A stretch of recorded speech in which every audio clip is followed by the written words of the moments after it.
Welcome back. Mughal साहब, आज मैं असेंबली में मौजूद था। एक तरफ मुज़ाकरात की जब खबर आती है, मुझे से लोग बड़े होपफुल हो जाते हैं कि शायद पाकिस्तान की जमहूरियत ही वे आउट है, इसके अंदर बैठकर सियासतदानों ने सब रास्ते निकालने हैं। लेकिन बड़ा एग्रेसिव बिहेवियर रहा आज ऑपोजिशन का। आपकी सियासी जमात का प्ले कार्ड भी उठाए हुए थे, ठीक है, आपका राइट है एहतजाज करना, लेकिन मुज़ाकरात के दिनों के अंदर इतना एग्रेसिव बिहेवियर असेंबली और सेनेट के अंदर, असेंबली के बाहर, आपको लगता नहीं मुज़ाकरात को धचका लगेगा इससे सर?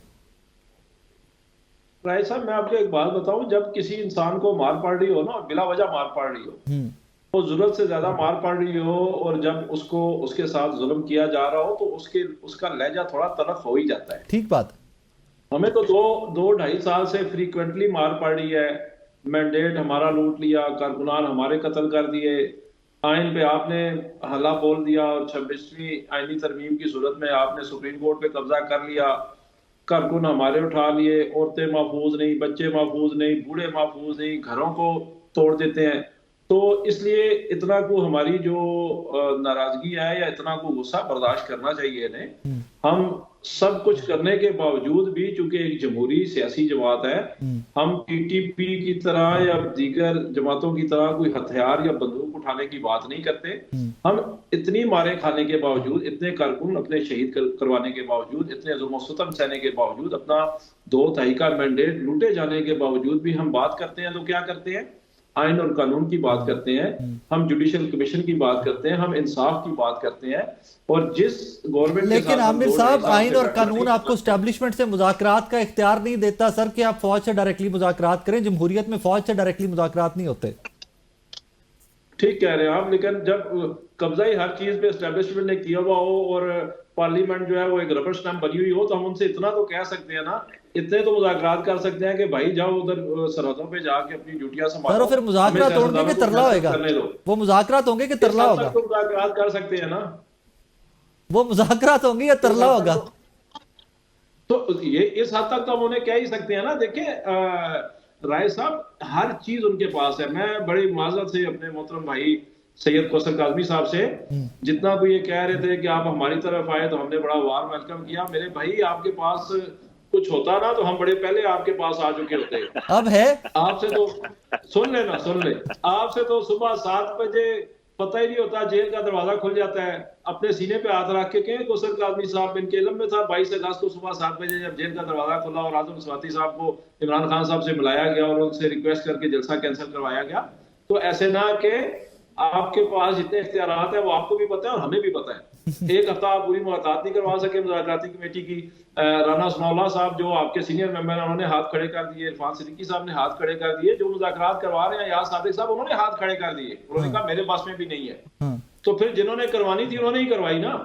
तो जितना को आपको इख्तियार मिला हुआ है, आप भी उतने पे भी आप खुश हैं, तो हम चले उसके बावजूद आपके साथ हम मुज़ाकरात में आए। तो आप आगे ये देखें कि हम इसको, इन मामलात को राय साहब हल कैसे कर सकते हैं। ये तो आमिर मुगल साहब की बड़ी प्रैक्टिकल सी बात है कि अब ये वे फॉरवर्ड की बात करते हैं। पहले नहीं करती थी तहरीक इंसाफ। मैं पहले बता दूं कि पहले ये लोग भी वे फॉरवर्ड की बात नहीं करते थे, अब वे फॉरवर्ड की बात कर रहे हैं। कमीशन का मुतालबा तो शुरू से है जी राय साकिब साहब। लेकिन तब आप 8 फरवरी पढ़े हुए थे ना, आप कहते थे 8 फरवरी पहले मैंडेट वापस करो फिर आगे चलेंगे। पहले हुकूमत 8 फरवरी के आने से पहले भी हमारा मुतालबा यही था कि 9 मई पे जुडिशल कमीशन बना दे।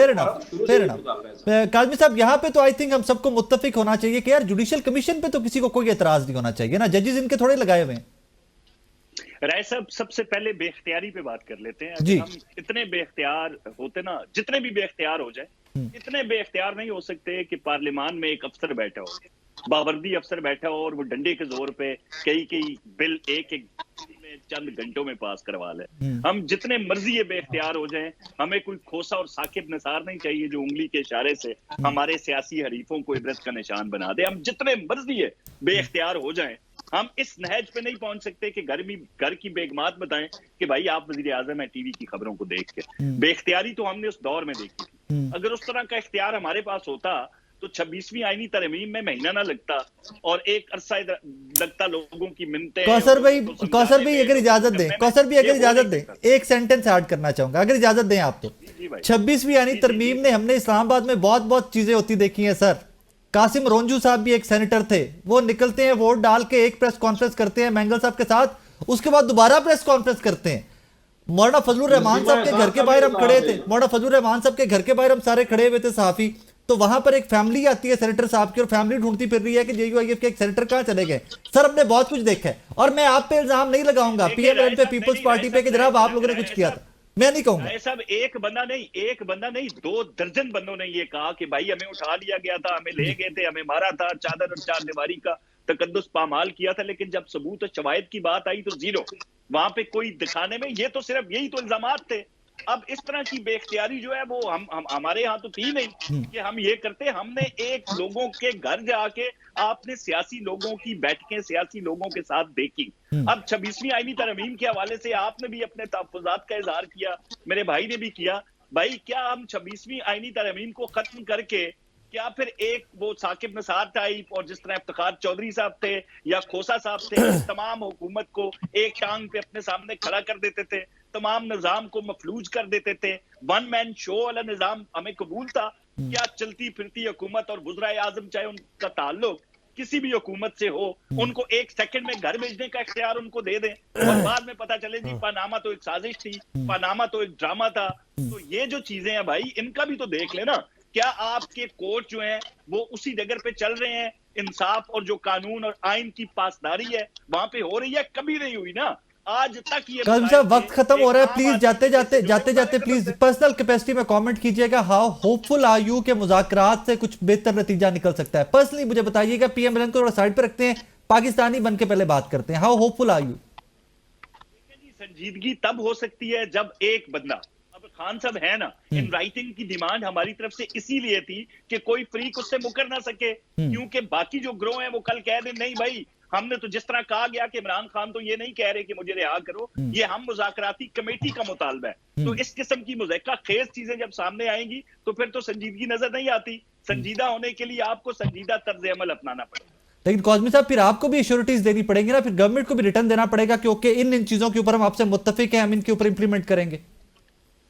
जुडिशल का जहां तक सवाल है बिल्कुल पूरा हो सकता है, लेकिन आप ये कह दें कि 9 मई के हवाले से या 190 मिलियन पाउंड के जो एक ओपन एंड शट केसेस हैं उनमें हुकूमत किसी किस्म का कोई रिलीफ दे दे तो वो हुकूमत के बस में है नहीं।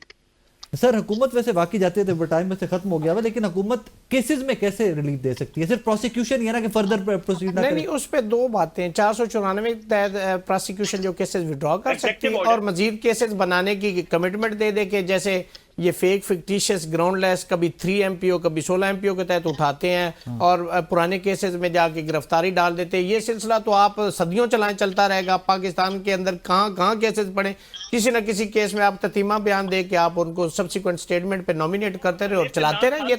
ये दो चीजें, केस विड्रॉ कर ले और फ्यूचर की कमिटमेंट दे दे तो इसका सोल्यूशन हो सकता है, इसमें कोई ऐसा इशू नहीं। Top of the list Imran Khan sahab है ना जी, बाकी चीजें तो सारी बात। Sir I hope and I pray कि ये लोग रिटर्न दें, फिर आप लोग हमें दें कि जी ये देखिए सबसे पहले इमरान खान साहब की रिहाई मांगी का। आमिर मुगल साहब टाइम वैसे ओवर हो गया हुआ है क्या? एक कमेंट मैंने करना है कि जैसे काज़मी साहब ने फरमाया ना कि साकिब निसार और फलां, तो क्या अब इनके मुताबिक जो फायज ईसा और इस तरह के जजेस हैं क्या वो उनका नेमुल बदल होगा? क्या अब जुडिशरी ऐसे जजेस से होगी तो वो बेहतरीन जुडिशरी होगी? क्या अब इंतजामिया जो जजेस लगाएगी वो ठीक होगी? जो ये जजेस लगाएंगे वो उनसे बेहतर होंगे? बेंच का तरीका जिस तरह वो लगाएगा ठीक होगा। और ये जो जजेस लगाएंगे ये पाकिस्तान से नहीं, ये इंपोर्ट करके लगाएंगे, वो भी इसी मुल्क से होंगी, नहीं बुकला में से होंगी, नहीं जजेस में से होंगे।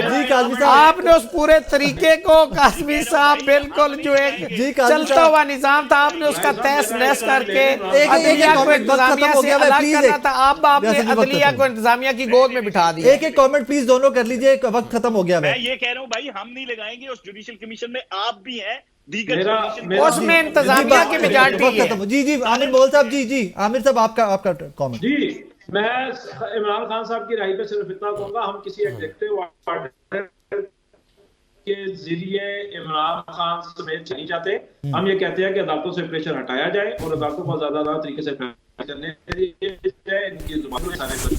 यू आमिर मुगल साहब, कौसर काज़मी साहब, रियासत अली आज़ाद साहब, आपका बहुत शुक्रिया। नाज़रीन इस दुआ के साथ इजाजत दीजिए कि अदलिया भी आज़ाद हो, जमहूरियत भी तकवीयत पकड़े और अल्लाह करे कि इन मुज़ाकरात में से आपके और मेरे लिए कोई बेहतर नतीजा भी निकले। परसों मुज़ाकरात का अगला दौर है और इंशाल्लाह लेट्स से पॉजिटिव कि कुछ ना कुछ अच्छा निकलेगा। अपना बहुत सारा ख्याल रखिएगा, दुआ में याद रखिएगा। अल्लाह हाफ़िज़।